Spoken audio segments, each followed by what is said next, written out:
Assalamualaikum warahmatullahi wabarakatuh. Hari ini kita memulai perkuliahan kita pada mata kuliah perpajakan.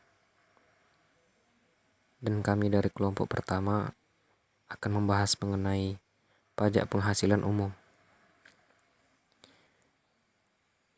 Yang pertama adalah Dewi Marfuah, yang kedua Doni Kurniawan, dan yang ketiga adalah Nurhaliza. Baiklah, langsung saja kita masuki kepada poin yang pertama, yaitu pengenalan umum dari judul makalah kita, yaitu pajak penghasilan umum. Dasar hukum Undang-Undang Nomor 7 Tahun 1984 tentang pajak penghasilan yang terakhir dirubah menjadi Undang-Undang Nomor 36 Tahun 2006. Kemudian Undang-Undang Pajak Penghasilan ataupun PPH, yaitu mengatur pajak atas penghasilan yang diterima atau diperoleh subjek pajak. Kemudian kita masuki kepada poin yang kedua, yaitu subjek pajak dan wajib pajak. Yang pertama ialah orang pribadi. Yang kedua, warisan yang belum terbagi sebagai satu kesatuan menggantikan yang berhak. Yang ketiga ialah badan. Dan yang keempat ialah bentuk usaha tetap ataupun BUT. Kemudian kita masuki yang ketiga, yaitu subjek pajak pasal 2 ayat 2. Di dalam subjek pajak pasal 2 ayat 2 ini terbagi atas dua. Seperti yang bisa kita lihat di dalam PowerPoint. Yang pertama adalah dalam negeri dan yang kedua adalah luar negeri. Kemudian kita masuki ke yang nomor 4, subjek pajak di dalam negeri pasal 2 ayat 3. Yang pertama adalah orang pribadi. Artinya orang yang bertempat tinggal ataupun berada di Indonesia lebih dari 183 hari di dalam 12 bulan atau dalam 1 tahun pajak berada di Indonesia dan mempunyai niat bertempat tinggal di Indonesia. Yang kedua, badan, artinya yang didirikan atau bertempat kedudukan di Indonesia. Yang ketiga ialah warisan, artinya sebagai satu kesatuan menggantikan yang berhak. Kemudian yang kelima kita masuki subjek pajak luar negeri. Subjek pajak luar negeri ini terdiri dari yang pertama, orang pribadi yang tidak bertempat tinggal di Indonesia. Orang pribadi yang berada di Indonesia tidak lebih dari 183 hari dalam jangka waktu 12 bulan. Dan badan yang tidak didirikan dan tidak bertempat kedudukan di Indonesia, yang menjalankan usaha atau melakukan kegiatan melalui bentuk usaha tetap di Indonesia. Dan yang kedua, orang pribadi yang tidak bertempat tinggal di Indonesia, orang pribadi yang berada di Indonesia dari 183 hari dalam jangka waktu 12 bulan. Dan badan yang tidak didirikan dan tidak bertempat kedudukan di Indonesia, yang dapat menerima ataupun memperoleh penghasilan dari Indonesia, tidak dari menjalankan usaha atau melakukan kegiatan melalui bentuk usaha tetap di Indonesia. Yang tidak termasuk sumber pajak. Selanjutnya itu yang tidak termasuk sumber pajak itu yaitu kantor perwakilan negara asing. Jadi kantor perwakilan negara asing ini tidak termasuk dari sumber pajak.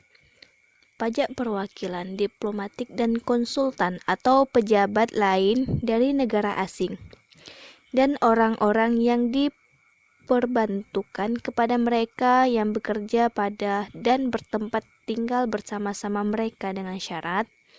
Yang pertama, syaratnya adalah bukan warga negara Indonesia dan di Indonesia tidak menerima atau memperoleh penghasilan lain di luar jabatan di Indonesia. Yang kedua, negara yang bersangkutan memberikan perlakuan timbal balik Selanjutnya, organisasi internasional sebagaimana dimaksud dalam Keputusan Menteri Keuangan nomor 661 garing KMK.04 garing 1994 tanggal 23 Desember 1994 sebagaimana telah diubah terakhir dengan Keputusan Menteri Keuangan nomor 314 garing KMK.04 garing 1998 pada tanggal 15 Juni 1998 dengan syarat Indonesia menjadi anggota organisasi tersebut. Yang kedua, tidak menjalankan usaha atau kegiatan lain untuk memperoleh penghasilan dari Indonesia selain pemberian pinjaman kepada pemerintah yang dananya berasal dari iuran anggota. Pejabat perwakilan organisasi internasional sebagaimana dimaksud dalam Keputusan Menteri Keuangan nomor 611 garing KMK.4 garing 1994 pada tanggal 23 Desember 1994 sebagaimana telah diubah dengan Keputusan Menteri Keuangan nomor 314 garing KMK.04 garing 1998 tanggal 15 Juni 1998 dengan syarat yang pertama, bukan warga negara Indonesia, dan yang terakhir yaitu tidak menjalankan usaha, kegiatan, atau pekerjaan lain untuk memperoleh penghasilan di Indonesia. Nah, itulah syarat-syarat dari seseorang yang tidak termasuk subjek. Objek pajak pada pasal 4 ayat 1, penghasilan. Setiap tambahan kemampuan ekonomis yang pertama, diterima atau diperoleh wajib pajak. Yang kedua, berasal dari Indonesia maupun di luar Indonesia. Yang ketiga, dapat dipakai untuk konsumen atau untuk menambah kekayaan wajib. Tidak termasuk objek pajak, pasal 4 ayat 3. Yang pertama, bantuan atau sumbangan termasuk zakat yang diterima badan amil zakat. Yang kedua, harta hibah dengan syarat tertentu. Yang ketiga, warisan. Yang keempat, harta termasuk setoran tunai yang diterima oleh badan sebagai pengganti saham atau penyertaan modal. Yang kelima, imbalan dalam bentuk natural atau kenikmatan dari wajib pajak atau pemerintah. Yang keenam, pembayaran dari perusahaan asuransi kepada orang pribadi sehubungan dengan asuransi kesehatan, asuransi kecelakaan, asuransi jiwa, asuransi dwiga, dan asuransi beasiswa. Dasar pengenaan pajak atau DPP, yaitu penghasilan kena pajak WP badan sama dengan penghasilan neto. Kemudian penghasilan kena pajak WP orang pribadi sama dengan penghasilan neto dikurang PTKP. Cara menghitung penghasilan kena pajak atau PKP menggunakan pembukuan. Penghasilan kena pajak WP pajak penghasilan neto, penghasilan bruto dikurang biaya yang diperlukan UUPH. Penghasilan kena pajak WP orang pribadi yaitu penghasilan neto dikurang PTKP. Kemudian penghasilan bruto dikurang biaya yang diperkenakan UU PPH dikurang PTKP. Menggunakan norma perhitungan penghasilan neto. Wajib pajak yang boleh menggunakan norma perhitungan penghasilan neto adalah wajib pajak orang pribadi dengan syarat pendapatan bruto kurang dari 4.800.000 per tahun, mengajukan permohonan dalam jangka waktu 3 bulan pertama tahun buku, kemudian menyelenggarakan pencatatan. Penghasilan tidak kena pajak PTKP.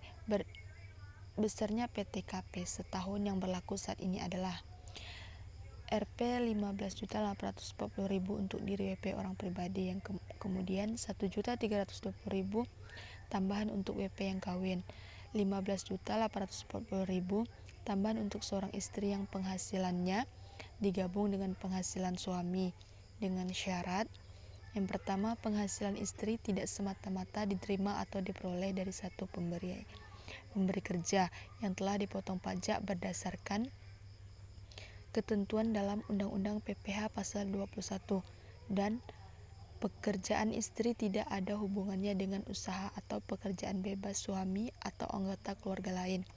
Kemudian Rp1.320.000 tambahan untuk setiap anggota keluarga sedarah dan keluarga semenda dalam garis keturunan lurus 1 derajat serta anak angkat yang menjadi tanggungan sepenuhnya maksimal 3 orang.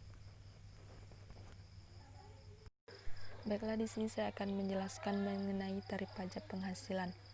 Berdasarkan pasal 17 Undang-Undang PPh untuk WP orang pribadi dalam negeri, terdapat dalam tabel itu lapisan kena pajak sampai dengan 50 juta tarif 5%, 50 juta sampai dengan 250 juta 15%, kemudian 250 juta sampai dengan 500 juta 25%, kemudian 500 juta tarif 30%. Cara menghitung pajak penghasilan PPh. Pajak penghasilan, wajib pajak badan. Caranya ada 3. Yang pertama yaitu penghasilan kena pajak dikali tarif pasal 17. Itu cara yang pertama. Cara yang kedua yaitu penghasilan neto dikali tarif pasal 17. Cara yang ketiga yaitu penghasilan bruto dikurang biaya yang diperkenakan Undang-Undang PPh dikali tarif pasal 17. Selanjutnya, pajak penghasilan wajib pajak orang pribadi terdiri dari 3 cara juga, yaitu yang pertama penghasilan kena pajak dikalikan dengan tarif pasal 17. Yang kedua, penghasilan neto dikurang PTKP dikali tarif pasal 17. Cara yang ketiga yaitu penghasilan bruto dikurang biaya yang diperkenakan Undang-Undang PPh dikurang PTKP dikali tarif pasal 7. Tell me pretty lies, look me in the face, tell me that you love me.